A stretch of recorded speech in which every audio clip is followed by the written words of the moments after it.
দেখা করাটার সঙ্গে যারা যারা যে কথাগুলো বলছে তার কোনো মিল নেই।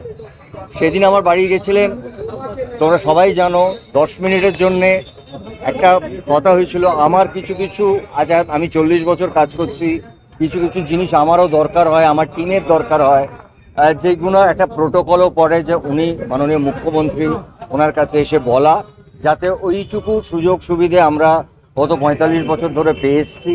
আমি বাইরে যাই একলা একলা অনেক সময় কাজ করতে, আর সেখানে আমার কিছু কিছু সিস্টেমের মধ্যে অনেক কিছু লাগে, যেটা আমি মনে করি এই চেয়ারটার সম্মান, আমাকে নিজে এসে বলা, তাকে অনুরোধ করা, এবং তার সঙ্গে অবশ্যই যখন বসে গল্প করেছি, কিছুক্ষণ কফি খেয়েছি, আর নানাবিধ কথা, ইন্ডাস্ট্রির কথা, আমরা ভবিষ্যতে ভালো কাজ করতে পারি, মহানায়ক উত্তম কুমারের 100 বছর, সেটা যাতে আমাদের সারা ভারতবর্ষের লোক মনে রাখেন, এমনভাবে একটা জিনিস অনুষ্ঠান করা। আমার এর বাইরে কোনো কথা হয়নি।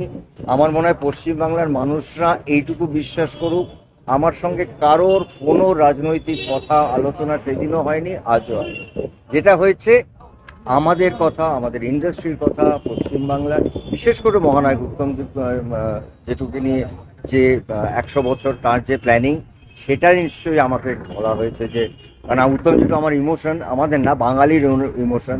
এবং আমি মনে করি তিনি শুধু পশ্চিমবাংলার নন, তিনি সারা ভারতবর্ষ, বলবো না, মানে ওনার মতন, মানে 100 বছর পর আমরা এইভাবেই 200 বছর উত্তম যেটুকু পালন করব।